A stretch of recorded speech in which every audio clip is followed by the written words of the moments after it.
CM చంద్రబాబుకు YS Jagan open challenge చేశారు. Social media యాక్టివిస్టులపై అక్రమ కేసులు పెట్టారు అని అరెస్టు చేస్తే తన దగ్గర నుంచే మొదలు పెట్టాలి అంటూ ఓపెన్ ఛాలెంజ్ విసిరారు. సూపర్ 6 పేరుతో మోసం చేసిన చంద్రబాబుపై 420 కేసు ఎందుకు పెట్టకూడదు అని ప్రశ్నించారు వైఎస్ జగన్.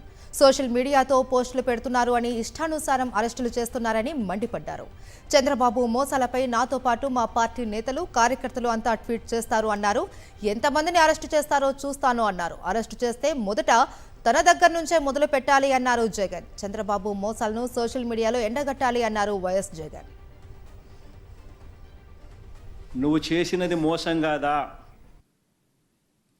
నువ్వు చెప్పినది అబద్ధం కాదా? నీ మీద 420 కేసు పెట్టకూడదా? ఆర్గనైజ్డ్ క్రైమ్ ఇది కాదా అని నేను ట్వీట్ పెడతా ఉన్నాను. నా ఎమ్మెల్యేలు, కంటెస్ట్ చేసిన ఎమ్మెల్యేలు అందరూ ట్వీట్లు పెడతా ఉన్నారు, పెట్టబోతున్నారు.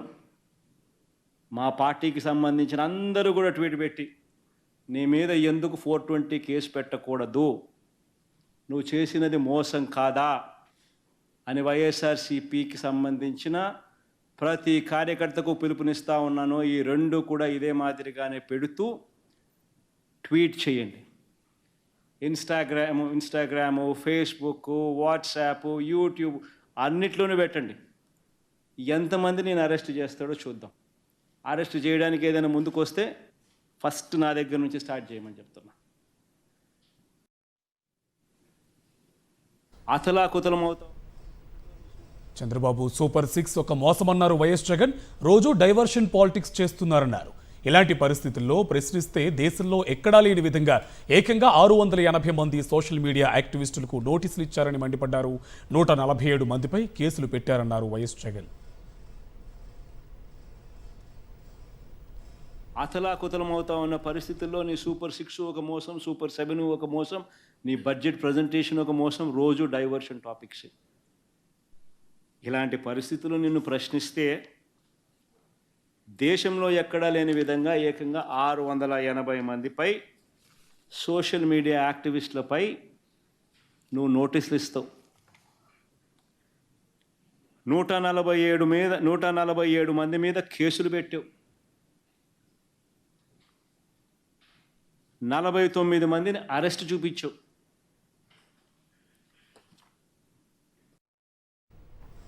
2018-19 నాటికి 3,13,000 కోట్ల అప్పు ఉంటే వైఎస్ఆర్సీపీ ప్రభుత్వం దిగిపోయే నాటికి 6,46,000 కోట్ల అప్పు ఉందన్నారు వైఎస్ జగన్. చంద్రబాబు హయాంలో 19% అప్పులు పెరిగితే మా హయాంలో 15% మాత్రమే పెరిగాయని వివరించారు. అంటే చంద్రబాబు చేసిందంతా తప్పుడు ప్రచారమే కదా అని ప్రశ్నించారు. ఇప్పుడు హామీలను ఎగ్గొట్టడానికి చంద్రబాబు అబద్ధాలు రెక్కలు కట్టాడు అని వైఎస్ జగన్ మండిపడ్డారు. గవర్నమెంట్ స్వయంగా తీసుకున్న అప్పులు, గవర్నమెంట్ పూచీపడ్డ అప్పులు, ఈ రెండు డెట్ అంటారు. ఈ రెండు డెట్ చూస్తే చంద్రబాబు నాయుడు గారు దిగిపోయే నాటికి 2,57,000 కోట్లు ప్లస్ ఈ 55,000 కోట్లు అంటే 3,13,000 కోట్ల రూపాయలు చంద్రబాబు నాయుడు గారు దిగిపోయే నాటికి అప్పులుంటే, మా ప్రభుత్వం వచ్చేసరికి ఆ అప్పులు వీళ్ళు చూపించిన దాని ప్రకారమే 4,90,000 మా ప్రభుత్వం దిగిపోయే నాటికి గవర్నమెంట్ అప్పులు 4,91,774 కోట్లు ప్లస్ గవర్నమెంట్ పూచీపడ్డ అప్పులు 1,54,000 కోట్లు అంటే రెండే కలిపితే 6,46,000 కోట్ల రూపాయలు. అంటే వాళ్ళ చంద్రబాబు నాయుడు హయాంలో 3,13,000 కోట్లు ఉన్న అప్పులు మా హయాంకి వచ్చేసరికి, మా హయాం అయిపోయేసరికి 6,46,000 కోట్లు అప్పులుగా వాళ్ళంతకు వాళ్ళే చూపించడం జరిగింది. మరి ఎక్కడ 14 లక్షలు, ఎక్కడ 11 లక్షలు, ఎక్కడ 12.5 లక్షలు, ఎక్కడ 10 లక్షలు, చివరికి వచ్చేసరికి 6,46,000 కోట్లకు తెంచినారు.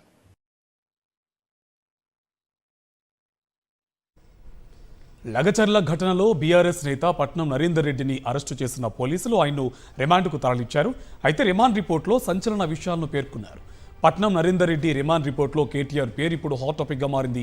ప్రభుత్వాన్ని అస్థిరపరిచే కుట్రలో కేటీఆర్తో పాటు ఇతరుల ఆదేశాలు ఉన్నట్లు రిమాండ్ రిపోర్టులో పేర్కొన్నారు. కుట్రలో భాగంగానే సురేష్తో ఫోన్లో సంప్రదింపులు జరిపినట్టు విచారణలో నరేందర్ రెడ్డి ఒప్పుకున్నట్లు పోలీసులు పేర్కొన్నారు. నిందితులకు కావాల్సిన అన్ని సౌకర్యాలు కల్పించారని, అలజడి సృష్టించేందుకు కుట్ర పన్నారని పోలీసులు వెల్లడించారు. ప్లాన్ ప్రకారమే అధికారులపై దాడికి తెగబడ్డారన్నారు. సురేష్ కాల్ డేటాలో ఆధారాలు లభించాయన్నారు పోలీసులు. కేసీఆర్ ఆదేశాలతోనే కుట్రకు పాల్పడినట్టు పట్నం నరేందర్ రెడ్డి చెప్పినట్టుగా పోలీసులు రిమాండ్ రిపోర్టులో పేర్కొన్నారు.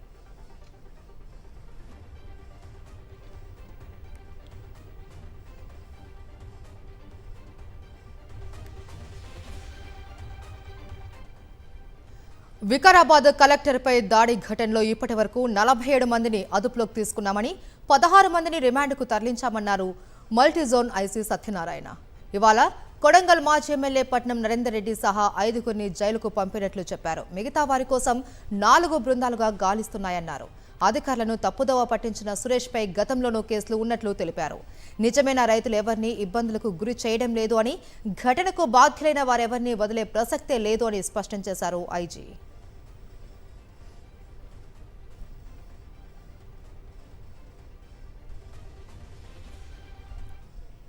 ఈ 3 కేసులు 25వ తారీఖున ఇంకొక కిడ్నాప్ కేసు, ఈ 4 కేసులు ఫర్దర్గా ఎవిడెన్స్ కలెక్ట్ చేస్తున్నాం. ఇప్పటికే చాలామందిని ఐడెంటిఫై చేసాం. వాళ్ళ కోసం 4 టీంలు గాలిస్తున్నాయి. అతి త్వరలో కూడా అందరినీ పట్టుకోవడం జరుగుతుంది. ఇంకా ఇంకా కొంత టెక్నికల్ డేటా, కాల్ డేటా రావాల్సి ఉంది. ఇంకా డీప్గా మేము ఎంక్వైరీ చేస్తున్నాం. డ్యూ కోర్స్ ఆఫ్ ఇన్వెస్టిగేషన్లో మేము ఫర్దర్గా యాక్షన్ తీసుకోవడం జరుగుతుంది. ఇప్పుడు వరకైతే ఎవరైతే దాడిలో పాల్గొన్న వాళ్ళు, వెనకాల ఉన్న వాళ్ళు ఎవరు కూడా నేను నిన్న చెప్పినట్టు ఎవరిని వదిలిపెట్టే ప్రసక్తి లేదు. కొడంగల్ నియోజకవర్గంలో తలెత్తిన ఫార్మాసిటీ సమస్యను పరిష్కరించకుండా సీఎం రేవంత్ రెడ్డి మహారాష్ట్రలో ఏం చేస్తున్నారని ప్రశ్నించారు BRS working president KTR. Revanth Reddy వెంటనే కొడంగల్కు వచ్చి రైతులకు సమాధానం చెప్పాలని ఆయన డిమాండ్ చేశారు. రోమ్ నగరం తగలబడుతుంటే నీరో చక్రవర్తి ఫిడేల్ వాయించిండంట. ఈయన కథ కూడా అట్లే ఉంది. ఇవాళ కొడంగల్లో అగ్గి అంటుకుంటే, కొడంగల్లో ఇవాళ 16 మంది రైతులు జైలుకు పోతే, కొడంగల్ ఎమ్మెల్యే ఎన్నో ఆశలతో ప్రజలు గెలిపించిన ఎమ్మెల్యే, ముఖ్యమంత్రి అయి మమ్మల్ని ఉద్ధరిస్తారనుకుని గెలిపించిన ఎమ్మెల్యే ఎక్కడున్నాడండి? నాకు అర్థం కాదు. మహారాష్ట్రలో ఢిల్లీ పెద్దలకు మూటలు మోస్తూ వాళ్ళకి ఇవాళ తాబేదారుగా ఇవాళ అక్కడ తిరుగుతూ ఉన్నాడు. మాజీ ఎమ్మెల్యే పట్నం నరేందర్ రెడ్డి అరెస్టును తీవ్రంగా ఖండించారు మాజీ మంత్రి సబితా ఇంద్రారెడ్డి. సమస్యలకు పరిష్కారం చూపకుండా అక్రమ అరెస్టులు చేయడం సరికాదన్నారు. నరేందర్ ఉదయం పొద్దున వచ్చి 6 గంటలకి వాళ్ళ వైఫ్ తను ఇద్దరు కలిసి ఎప్పుడు రోజు వాకింగ్కి వెళ్తారు. వైఫ్ తను ముందెళ్ళిపోయింది, ఆ అమ్మాయి ముందెళ్ళిపోయింది. 10 నిమిషాలకు నరేందర్ బయలుదేరుతుంటే, అదే ఇంటికి రావచ్చు కదా, చెప్పి నేరుగా వచ్చి చెప్పొచ్చు కదా. ఇంటి ముందు పక్కన కారులో వెళ్తుంటే, సెల్ఫ్ డ్రైవింగ్ వెళ్తుంటే ఆయన తీసుకొని వెళ్ళిపోయారు. ఈ అరెస్ట్ను ఖండిస్తా ఉన్నాం. ఏం తప్పు చేశాడు? ప్రజల పక్షాన ప్రజలకున్న ఇబ్బందిని ఆ ప్రాంత మాజీ శాసనసభ్యుడిగా, ఆ ప్రాంతంలో పోటీ చేసిన ప్రజాప్రతినిధిగా తప్పకుండా ప్రజల పక్షాన్ని నిలబడతాడు. అది తప్పెట్లవుతుంది? పాలన గాలి కుదిలేసి అక్రమ అరెస్టులు, ముందస్తు నిర్బంధాలు విధిస్తూ రాజకీయ కక్ష తీర్చుకోవడం సిగ్గుచేటన్నారు మాజీ మంత్రి హరీష్ రావు. పచ్చని పొలాల్లో ఫార్మాసిటీ పేరుట చిచ్చు పెట్టడమే ప్రజాపాలన అని నిలదీశారు హరీష్ రావు. నడిరాత్రి రైతులను అరెస్టు చేసి పోలీస్ స్టేషన్లో పెట్టడమే ఇందిరమ్మ రాజ్యమాని ప్రశ్నించారు. ప్రశ్నించే గొంతులను అక్రమ అరెస్టులు, కేసులు, నిర్బంధాలతో అణిచివేయలేరని అన్నారాయన. కాంగ్రెస్ ప్రభుత్వ బెదిరింపులకు బీఆర్ఎస్ పార్టీ భయపడదన్నారు. అరెస్టు చేసిన పట్నం నరేందర్ రెడ్డిని, రైతులను వెంటనే విడుదల చేయాలని డిమాండ్ చేశారు హరీష్ రావు.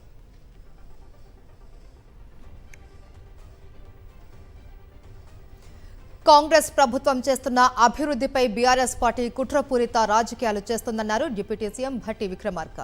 రూరల్ డెవలప్మెంట్లో భాగంగా కొడంగల్, రగచర్లలో ఫార్మా పరిశ్రమ పెట్టాలి అని ప్రభుత్వం నిర్ణయం తీసుకుంటే బీఆర్ఎస్ నాయకులు కుట్రలు చేస్తున్నారని విమర్శించారు.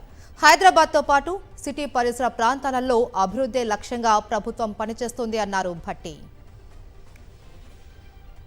కావాలని ప్రభుత్వ అభివృద్ధి కార్యక్రమాలకు సంబంధించి ఒక కుట్రపూరితంగా బీఆర్ఎస్ పార్టీ చేస్తున్న కార్యక్రమాలని తెలియజెప్పాలనేటువంటి ఆలోచనతోనే మేము ముందుకు వచ్చాను. ముఖ్యంగా ఏ రాష్ట్రమైనా కానీ అక్కడ ఉన్నటువంటి సంపద సృష్టించేటువంటి రంగాల్ని అభివృద్ధి చేసుకుంటూ అందుబాటులో లేనటువంటి ఇతర వ్యవస్థలను కూడా తీసుకొని వచ్చి ఏర్పాటు చేసుకుంటే వాటి ద్వారా కూడా రాష్ట్ర జీడిపికి పెద్ద ఎత్తున అవకాశం కలిగి రాష్ట్ర అభివృద్ధికి దోహదపడుతుంది. వికారాబాద్ జిల్లా కొడంగల్లో ఉద్రిక్తత నెలకొంది. దాడికి గురైన కలెక్టర్ ప్రతీక్ జైన్ను పరామర్శించేందుకు వెళ్లిన బీజేపీ ఎంపీ డీకే అరుణను మండిగూడ వద్ద పోలీసులు అడ్డుకున్నారు. పోలీసుల తీరుపై డీకే అరుణ ఆగ్రహం వ్యక్తం చేశారు. ఎంపీగా నియోజకవర్గంలో ఎక్కడైనా పర్యటించే హక్కు తనకు ఉందని చెప్పారు. కలెక్టర్ను కలిసేందుకు అపాయింట్మెంట్ ఉందని కాబట్టే వెళ్తున్నామని తెలిపారు డీకే అరుణ. ఇక జిల్లాలో సీఎం రేవంత్ రెడ్డి వల్లే లా అండ్ ఆర్డర్కు ప్రాబ్లం వచ్చిందని మండిపడ్డారు.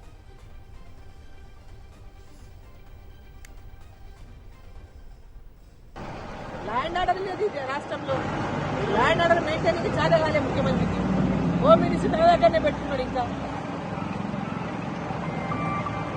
తన సొంత నియోజకవర్గంలో ల్యాండ్ ఆర్డర్ మెయింటైన్ చేయలేకపోయింది. కలెక్టర్ గారు రమ్మన్న ఛాంబర్లు ఉన్నారన్న, ఒకసారి మాట్లాడండి. మీరు వాస్తవమా కాదా? అవునని అంటే మీరు వెంటనే ఎస్కాట్ ఇచ్చి పంపండి. మీరు మీకు అంత ఇది ఉంటే అపాయింట్మెంట్ తీసుకున్నాక కూడా మీరు 1.4 అని చెప్పి రిప్రజెంటేటివ్ కలవలేమంటే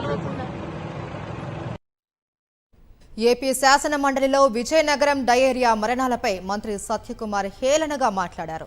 బొత్స అడిగిన ప్రశ్నలకు సరైన సమాధానం చెప్పకపోగా వ్యంగ్యంగా సమాధానం చెప్పారు. శాసన మండలి సాక్షిగా మంత్రి సత్యకుమార్ అబద్ధాలు మాట్లాడుతున్నారని బొత్స అభ్యంతరం వ్యక్తం చేశారు. మంత్రి సత్యకుమార్ వ్యాఖ్యలపై నిరసనగా మండలి నుంచి వైఎస్ఆర్సీపీ ఎమ్మెల్సీలు వాకౌట్ చేశారు. గౌరవ సభ్యురాలు మాట్లాడుతూ 19 దాకా మాజీ ముఖ్యమంత్రి గారు ట్వీట్ చేసేదాకా అసలు దాని మీద స్పందించలేదని చెప్పారు అధ్యక్ష. 19వ తేదీకి మొత్తం కేసులన్నీ అయిపోయి ఇళ్లకు కూడా చేరారనే విషయం కూడా వాళ్ళు తెలుసుకోవాల్సిన అధ్యక్ష. దాని తర్వాత నిద్రలోంచి మేల్కొన్న తర్వాత అక్కడికి వెళ్ళి ట్వీట్లు చేయడం వల్ల ప్రయోజనం లేదు అధ్యక్ష. స్పందించాల్సిన సమయంలో స్పందించాలి అధ్యక్ష. విషయాన్ని వాస్తవంగా అక్కడ ప్రాతినిధ్యం వహించాం కాబట్టి ఆ నియోజక పరిస్థితి తెలుసు కాబట్టి నిశ్చయించాం. అంతకంటే ఏం లేదు. అయినప్పటికీ కూడా ప్రభుత్వం నుంచి బాధ్యతగా సమాధానం రాలేదు కాబట్టి నిర్లక్ష్య ధోరణితో వాళ్ళు సమాధానం చెప్పారు కాబట్టి ఏదైతే చనిపోయిన వాళ్ళ గురించి హేళనగా మాట్లాడారు కాబట్టి దాని నిరసనగా మేము వాకౌట్ చేస్తున్నాం అధ్యక్ష. డయేరియా మరణాలపై కూటమి ప్రభుత్వం నిస్సిగ్గుగా అబద్ధాలాడుతున్నారని వైఎస్ఆర్సీపీ ఎమ్మెల్సీ వరద కళ్యాణి మండిపడ్డారు. మరణించిన వారి సంఖ్యను తగ్గించి చూపేందుకు ప్రభుత్వం నానా యాతన పడుతుందన్నారు. డయేరియా మరణాల సంఖ్యపై చంద్రబాబు ఒక మాట, డిప్యూటీ సీఎం మరో మాట మాట్లాడుతున్నారని శాసన మండలిలో వరద కళ్యాణి ఎండగట్టారు. డయేరియా, కలరా ఇలాంటివి విజయనగరం జిల్లా చరిత్రలోనే గత 30 ఏళ్ళుగా ఎప్పుడూ లేదు అధ్యక్ష. ఈ ప్రభుత్వం వచ్చిన 4 నెలల్లోనే మనం చూసాం డయేరియాతో ఎంతమంది చనిపోయారు అనేది. అసలు ఎంతమంది చనిపోతున్నారు, 100 మందికి డయేరియా వచ్చింది అధ్యక్ష. వచ్చినా కూడా వాళ్ళని హాస్పిటల్స్ తరలించడంలో ప్రభుత్వ యంత్రాంగం పూర్తిగా వైఫల్యం చెందింది అధ్యక్ష. మాజీ మంత్రి కాకాని గోవర్ధన్ రెడ్డి ముతుకూరు పోలీస్ స్టేషన్లో విచారణకు హాజరయ్యే సందర్భంలో పోలీసులు అతిగా ప్రవర్తించారు. సోమిరెడ్డిపై సోషల్ మీడియాలో పోస్టు పెట్టారు అని కాకానిపై ముతుకూరు పోలీస్ స్టేషన్లో కేసు నమోదైంది. కాకాని విచారణ నేపథ్యంలో ముతుకూరు పరిసర ప్రాంతాలలో పోలీసులు ఆంక్షలు విధించారు. పట్టణంలోకి వాహనాలను అనుమతించలేదు. వైఎస్ఆర్సీపీ శ్రేణులు సైతం పోలీస్ స్టేషన్ వద్దకు రాకుండా బారికేడ్లు ఏర్పాటు చేశారు. పోలీసుల ఓవర్ యాక్షన్తో సామాన్య ప్రజలు కూడా ఇబ్బందులకు పాలయ్యారు.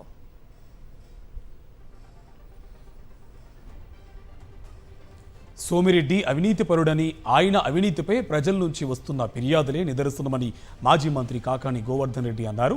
తనపై నమోదైన కేసుల విషయంలో ముత్తుకూరు పోలీస్ స్టేషన్లో హాజరై వివరణ ఇచ్చానని తెలిపారు.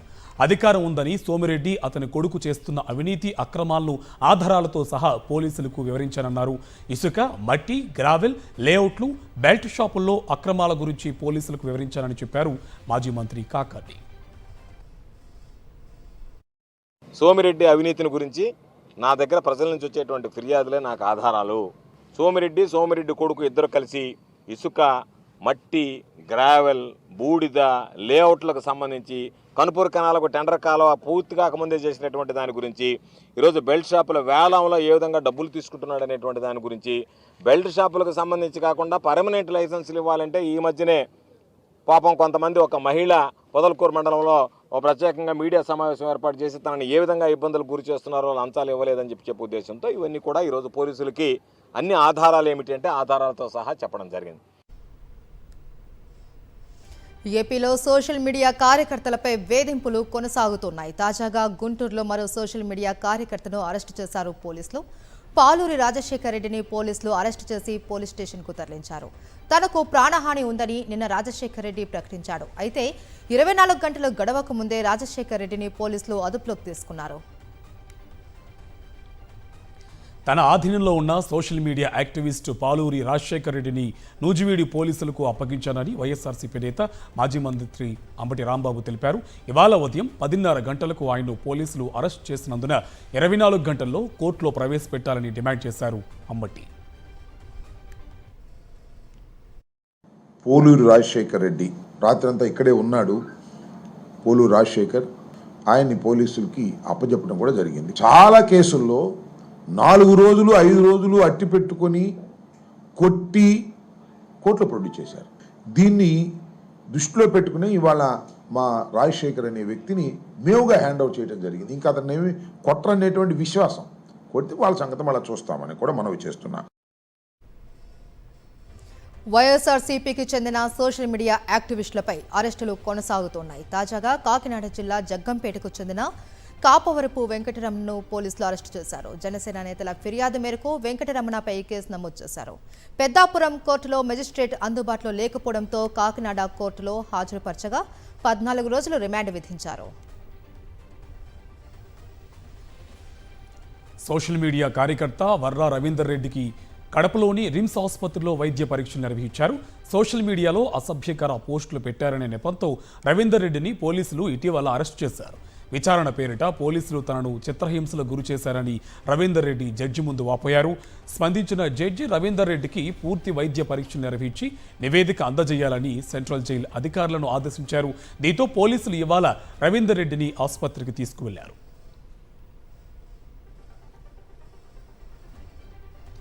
హైదరాబాద్లో గత కొంతకాలంగా సైలెంట్గా ఉన్న హైడ్రా మళ్లీ యాక్టివ్ అయింది. మేడ్చల్ జిల్లాలో అక్రమ కట్టడాలపై ఉక్కుపాదం మోపుతోంది. నాగారం మున్సిపాలిటీ పరిధిలోని అక్రమ కట్టడాలను హైడ్రా అధికారులు కూల్చివేస్తున్నారు. రాంపల్లి సమీపంలోని రాజ్షుక్ నగర్ కాలనీలో జేసీబీల సాయంతో కట్టడాలను కూల్చివేశారు. 2 గ్రూపులుగా విడిపోయిన హైడ్రా అధికారులు నిబంధనలకు విరుద్ధంగా నిర్మించిన భవనాలను తీసివేస్తున్నారు.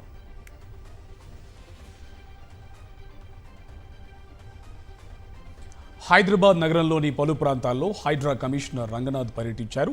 అంబర్పేటలోని బతుకమ్మ కుంటను రంగనాథ్ సందర్శించారు. కూల్చివేతలపై ఆయన్ను స్థానికులు ప్రశ్నించారు.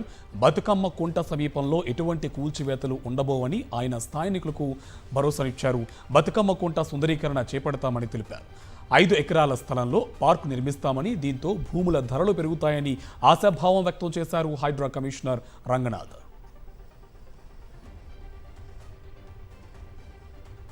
పెద్దపల్లి జిల్లా రాఘవాపూర్ వద్ద ప్రమాదానికి గురైన గూడ్స్ బోగీలను రైల్వే సిబ్బంది పూర్తిగా తొలగించారు. ప్రమాదం జరిగినప్పటి నుంచే దక్షిణ మధ్య రైల్వే అధికారులు పనులు ప్రారంభించి కొత్త పట్టాలను అమరుస్తున్నారు. బల్లార్షా, కాజీపేట, సికింద్రాబాద్ నుంచి వచ్చిన 500కు పైగా సిబ్బంది విధుల్లో పాల్గొన్నారు.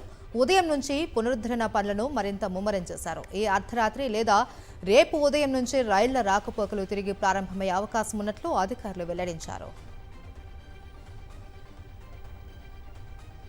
కుటుంబ సమేతంగా మొదటిసారిగా శ్రీవారి దర్శనార్థం తిరుమలకు వచ్చారు ఢిల్లీ మాజీ సీఎం అరవింద్ కేజ్రీవాల్. హైదరాబాద్ నుంచి ఇండిగో విమానంలో రేణిగుంట విమానాశ్రయం చేరుకొని అనంతరం రోడ్డు మార్గంలో తిరుమలకు బయలుదేరి వెళ్లారు.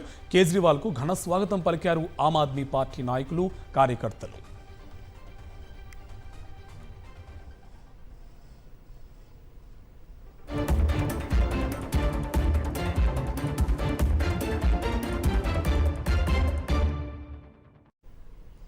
నేషనల్ అప్డేట్స్ చూద్దాం. జార్ఖండ్ అసెంబ్లీ తొలి విడత ఎన్నికలతో పాటు పలు రాష్ట్రాలలో ఉప ఎన్నికల పోలింగ్ ప్రశాంతంగా ముగిసింది. జార్ఖండ్లో మొత్తం 81 స్థానాలకు గాను 43 అసెంబ్లీ స్థానాలకు ఇవాళ పోలింగ్ జరిగింది. అలాగే కేరళలోని వయనాడు లోక్సభ స్థానంతో పాటు దేశంలోని 10 రాష్ట్రాలలో 31 అసెంబ్లీ స్థానాలకు నిర్వహించిన ఉప ఎన్నికల్లో ప్రజలు పెద్ద ఎత్తున పాల్గొని తమ ఓటు హక్కు వినియోగించుకున్నారు. ఓటర్ టర్నౌట్ యాప్ ప్రకారం ఈ సాయంత్రం 5 గంటల వరకు జార్ఖండ్ అసెంబ్లీ ఎన్నికల్లో 64.86% పోలింగ్ నమోదు కాగా వైనాడ్లో 60.79% పోలింగ్ నమోదైంది. క్యూ లైన్లలో వేచి ఉన్న ఓటర్లకు పోలింగ్ సమయం ముగిసినా ఓటు వేసేందుకు అవకాశం ఇచ్చారు. దీంతో పోలింగ్ శాతం మరింతగా పెరిగే అవకాశం ఉంది. జార్ఖండ్లో పలువురు ప్రముఖులు తమ ఓటు హక్కు వినియోగించుకున్నారు. సీఎం హేమంత్ సోరెన్ తన సతీమణి కల్పనతో కలిసి రాంచీలో ఓటు వేయగా టీమిండియా MS ధోని తన ఓటు హక్కు వినియోగించుకున్నారు. రాంచీలో పోలింగ్ బూత్కు తన సతీమణి సాక్షితో కలిసి వెళ్లిన ధోని ఓటు వేశారు. ధోని రాకతో పోలింగ్ కేంద్రం వద్ద సందడి నెలకొంది.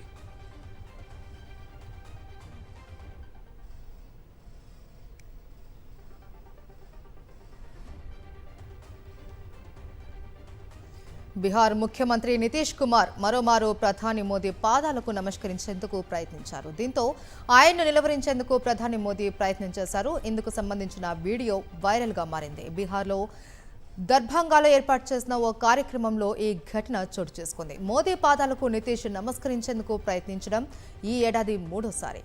జూన్లో పార్లమెంట్ సెంట్రల్ హాల్లో ప్రధాని కలిసిన సందర్భంలోనూ మోదీ పాదాలను తాకేందుకు ప్రయత్నించి నితీష్ అందరినీ ఆశ్చర్యపరిచారు. అంతకుముందు లోక్సభ ఎన్నికల సమయంలోనూ నవాదాలో నిర్వహించిన ఓ సభలో ప్రధాని పాదాలను తాకారు. బీహార్లోని దర్భంగాలో ఎయిమ్స్కు శంకుస్థాపనతో పాటు 12,000 కోట్ల రూపాయల విలువైన ప్రాజెక్టుల ప్రారంభ కార్యక్రమంలో పాల్గొని ప్రధాని మోదీ నితీష్ కుమార్పై ప్రశంసలు కురిపించారు. జంగిల్ రాజ్ నుంచి రాష్ట్రాన్ని బయటకు తీసుకువచ్చారని కొనియాడారు. వివిధ పోటీ పరీక్షలకు విద్యార్థులకు శిక్షణ ఇచ్చే కోచింగ్ సెంటర్లు తప్పుడు ప్రకటనలు చేయకూడదని కేంద్రం హెచ్చరించింది.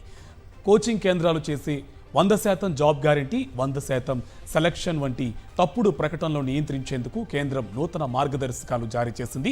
ఈ విషయంలో కేంద్ర వినియోగదారుల భద్రతా సంస్థ CCPAకు అనేక ఫిర్యాదులు వస్తూ ఉండడంతో ఈ నిర్ణయం తీసుకున్నట్లు పేర్కొంది.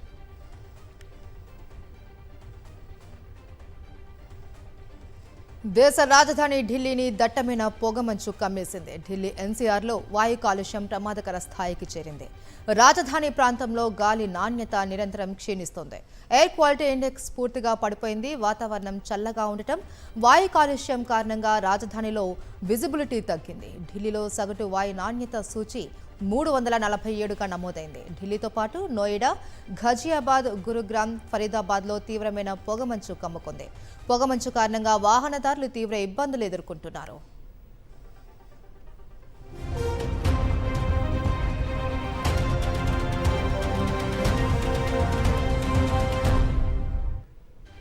అంతర్జాతీయ వార్తలు చూద్దాం. అమెరికా అధ్యక్ష ఎన్నికల్లో గెలిచిన రిపబ్లికన్ పార్టీ అభ్యర్థి డొనాల్డ్ ట్రంప్ తన ప్రభుత్వ ఏర్పాటు సన్నాహాలను ముమ్మరం చేశారు.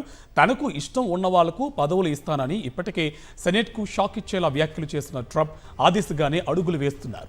కీలక పదవులపై భర్తీకి భారీ కసరత్తు చేస్తున్నారు.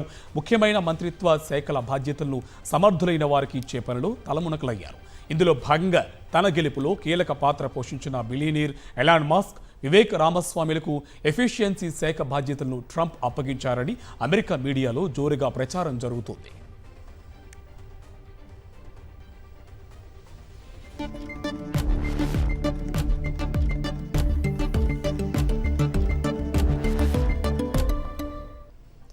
Coming to business updates. దేశీయ ఈక్విటీ మార్కెట్ సూచీలు భారీ నష్టాల్లో ముగిశాయి. విదేశీ మదుపర్ల అమ్మకాలతో గత కొన్ని రోజులుగా పతనమవుతున్న మార్కెట్ సూచీలకు రిటైల్ ద్రవ్యోల్బణం ఆజ్యం పోసింది. అక్టోబర్ నెలలో 14 నెలల గరిష్టానికి చేరడంతో ఇప్పట్లో RBI వడ్డీ రేట్లు తగ్గించకపోవచ్చు అన్న అంచనాలు మదుపర్ల సెంటిమెంట్ను దెబ్బతీశాయి. దీనికి తోడు అంతర్జాతీయ మార్కెట్ల నుంచి ప్రతికూల సంకేతాలు రూపాయి జీవనకాల కనిష్టానికి చేరడంతో సూచీలు వరుసగా 5వ రోజు నష్టపోయాయి. సెన్సెక్స్ 984, నిఫ్టీ 324 పాయింట్లు నష్టపోయాయి. బంగారం ధరలు క్రమంగా దిగొస్తున్నాయి. గత కొన్ని రోజులుగా రికార్డు స్థాయికి ధరలు చేరుకోవడంతో కొనుగోళ్లు పూర్తిగా నిలిచిపోయాయి. దీంతో వరుసగా 3 రోజుల నుంచి పుత్తడి రేట్లు భారీగా దిగొచ్చాయి. గత 3 రోజుల్లో తులం బంగారం రేటు ఏకంగా 2000 మేర పడిపోయింది. నిన్న ఒక్క రోజులో 24 క్యారెట్ల బంగారం ధర తులంపై 1470 రూపాయలకు పడిపోయింది. దీంతో కస్టమర్లకు కొంత ఊరట లభించింది. 24 క్యారెట్ల బంగారం తులం ధర 77,290 వద్దకు పడిపోయింది. 22 క్యారెట్ల బంగారం ధర 1,350 తగ్గి 70,850 వద్దకు దిగివచ్చింది.